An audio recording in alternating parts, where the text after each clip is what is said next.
Hello po mga kaibigan.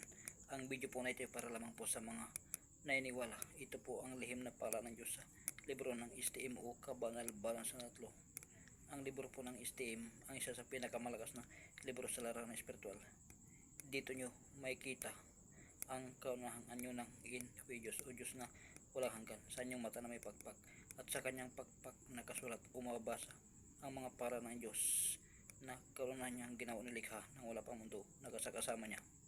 Sila po ang tinatawag na poder o kapangyarihan na nagbibigay lakas sa katawan ng tao at espiritual na kapangyarihan ng tao.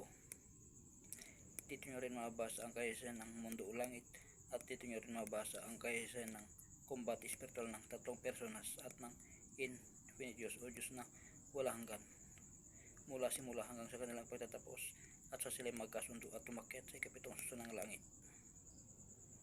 Marami na akong na-upload at marami pa akong i-upload na check na magustuhan niyo. Salamat po.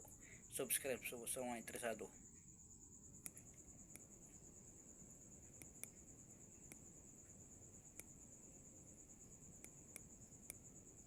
Nandito po lahat yung mga lihim na pagkalan ng Diyos na kanunan niya ginawa ang wala pang mundo.